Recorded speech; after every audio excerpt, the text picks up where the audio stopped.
آپ کہتے ہیں کہ آج میں تمہارے گناہوں کو، تمہارے مظالم کو ذکر کر کے تمہیں شرمندہ بھی نہیں کرنا چاہتا، جاؤ میں نے تم سب کو معاف کر دیا۔ والعافین عن الناس، سارے مکے میں اور مکے کے ارد گرد کی بستیوں میں اور پورے عرب میں یہ آواز پہنچی کہ محمد صلی اللہ علیہ وسلم نے اپنے دشمنوں کو معاف کر دیا۔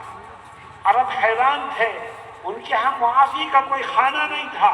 جب عربوں نے یہ سنا کہ آپ نے معاف کر دیا تو وہ دوڑ پڑے اور ہر ایک دوسرے سے یہ کہتا تھا کہ جو اپنے دشمنوں کو معاف کر دے وہ اس قابل ہے کہ اس کے دین کو قبول کر لیا جائے۔ اشہد ان لا الہ الا اللہ واشہد ان محمدا عبدہ ورسولہ۔ قرآن کریم میں اللہ رب العزت اس کو ذکر فرماتا ہے اور کیا کہتا ہے؟ اذا جاء نصر اللہ والفتح ورأیت الناس يدخلون فی دین اللہ افواجا۔ جب فتح مکہ ہو گیا اور اللہ کی مدد سے مکہ آپ کے زیر تسلط آ گیا تو فوج در فوج لوگ اسلام میں داخل ہو گئے۔ میرے دوستوں ساتھیوں، آج ہمارا حال کیا ہے؟ ہم اپنی بیویوں کو معاف کرنے کو تیار نہیں، ہم اپنے بھائیوں کو معاف کرنے کو تیار نہیں، ہم اپنی بہنوں کو معاف کرنے کو تیار نہیں، ہم خونی رشتوں کو توڑ دیتے ہیں مگر معاف کرنے کو تیار نہیں۔ بتاؤ یہ بات سچ ہے کہ نہیں ہے؟ جتنے لوگ یہاں بیٹھے ہیں اگر کسی کا تعلق اپنی بہن سے، بھائی سے، چچا سے، چچازاد بھائیوں سے، خالہ سے، ماموں سے ٹوٹا ہے تو آج عہد کر کے اٹھیں کہ میں صبح کا سورج نکلنے سے پہلے اپنے رشتوں کو جوڑوں گا، ان کو معاف کروں گا اور اپنے تعلقات کو ان سے بنانے کی کوشش کروں گا۔ تم کوشش کرو گے؟ میرے دوستوں ساتھیوں، میں کلکتے میں ایک مرتبہ بیان کر رہا تھا اور بیان چل رہا تھا رشتہ داروں کے حقوق پر، اور رشتہ داروں میں سب سے پہلا نام آتا ہے ماں باپ کا۔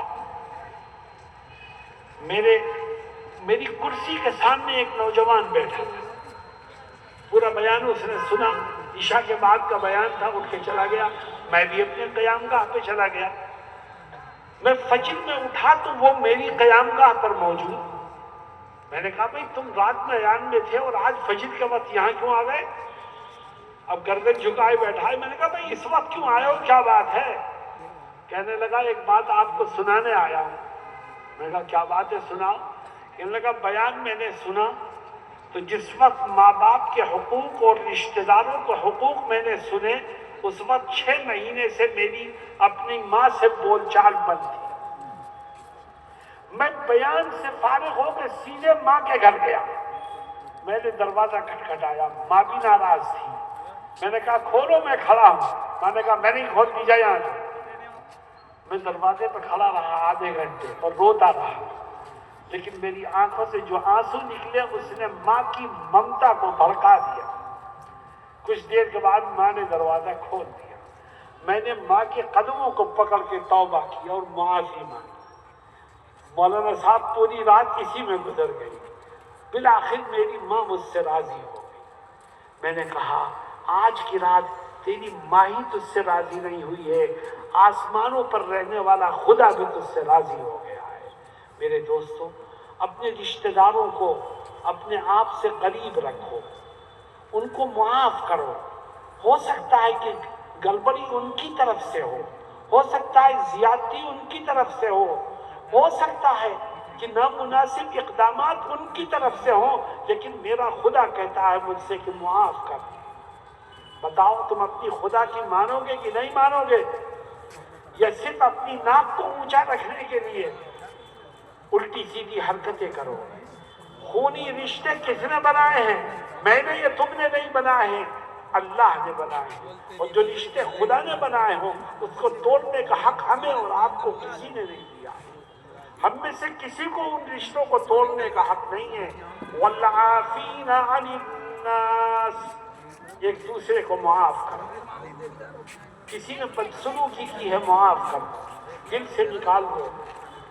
تکلیف ہوگی تمہیں مگر بھول جاؤ. آج تم معاف کرو صرف اس لیے کہ مجھے اس سے کچھ نہیں لینا ہے، مجھے تو اپنے رب سے اس کا بدلہ ہے. رب دینے والا ہے. یہ قرآن کی تعلیمات ہیں. بتاؤ آج 1400 سال گزرنے کے بعد بھی امت کو ان تعلیمات کی ضرورت ہے کہ نہیں ہے؟ یہ تو زندہ جاوید کتاب ہے جو زندگی کے آخری سانس تک اور دنیا کی وجود کے آخری دن تک اللہ کے بندوں کی رہنمائی کرتی رہے گی. الذين ينفقون في السراء والضراء والكاظمين الغيظ والعافين عن الناس والله يحب المحسنين. میرے دوستوں، متقیوں کی 4 خوبیاں قرآن کریم نے ذکر فرمائی ہیں. ان 4 میں سے کتنی خوبیاں آ گئی؟ 4 میں سے کتنی آئی بھائی؟ زور سے بولو. 4 میں سے 3 آ گئی. سب سے پہلی خوبی یہ کہ خدا نے جو کچھ تم کو دیا ہے اس میں سے تھوڑا بہت اس کی راہ میں خرچ کرتے رہو. دوسری خوبی یہ کہ ہمیشہ اپنے غصے کو قابو اور کنٹرول میں رکھو. تیسری خوبی یہ کہ اگر کوئی تمہیں دکھ دے، پریشان کرے، تکلیف پہنچائے تو بدلہ لینے کے بجائے اسے معاف کر دو. اور چوتھی خوبی والذین اذا فعلوا فاحشة او ظلموا انفسهم ذکروا اللہ فاستغفروا لذنوبهم ومن یغفر الذنوب الا اللہ. چوتھی خوبی، اگر تم متقی بننا چاہتے ہو تو اپنے اندر ایک اور خوبی پیدا کرو، اور وہ یہ ہے کہ زندگی کے آخری سانس تک جب کبھی کوئی گناہ ہو جائے، خدا کا کوئی حکم ٹوٹ جائے، اللہ کی کوئی نافرمانی ہو جائے تو فوراً آنسو کے 2 قطرے بہا کر سچے دل سے توبہ کر دیا کرو اور کہا کرو کہ اے خدا تیرے سوا کون ہے جو میرے گناہوں کو معاف کرے. جو گناہ کرنے کے بعد سچے دل سے توبہ کیا کرے، خدا متقیوں کی فہرست میں اس کے نام کو شامل کر دے. غور کرو، اللہ یہ نہیں کہتا کہ متقی وہ ہے جو گناہ نہ کرے. نہیں، یہ نہیں کہتا، کیونکہ گناہ نہ کرنا یہ تو فرشتوں کی صفت ہے، انسان سے تو گناہ ہوں گے. اللہ یہ کہتا ہے کہ متقی وہ ہے جس سے گناہ ہو تو فوراً سچے دل سے توبہ کر. اگر تو سچے دل سے توبہ کرے گا تو خدا اتنا بڑا رحیم ہے، کریم ہے کہ تیرے گناہ اگر سمندر کے جھاگ کے برابر یا آسمان سے باتیں کرتے ہوئے پہاڑوں کے برابر ہی کیوں نہ ہو، خدا لمحوں میں ان سب کو معاف کر دے. میرے دوستوں اور ساتھیوں، کتنے لوگ ہیں یہاں بیٹھے ہوئے، آج ہم سے گناہوں پر گناہ ہوتے ہیں لیکن کبھی ہمارے آنکھوں سے آنسو نہیں نکلتے. گناہوں پر گناہ ہوتے ہیں لیکن ہم کبھی سچے دل سے توبہ نہیں کرتے. گناہوں پر گناہ ہوتے ہیں مگر اپنے رب کے سامنے کبھی ندامت کے آنسو نہیں بہاتے. یاد رکھو، جو توبہ سے محروم ہو گیا، جو توبہ سے محروم ہو گیا وہ سب سے بڑی نعمت سے محروم ہو گیا. اور جس کو توبہ کی توفیق مل گئی اس کو آخرت کی کامیابی کی کنجی مل گئی. آج امت کا بہت بڑا طبقہ وہ ہے جو توبہ کرنا جانتا ہی نہیں ہے.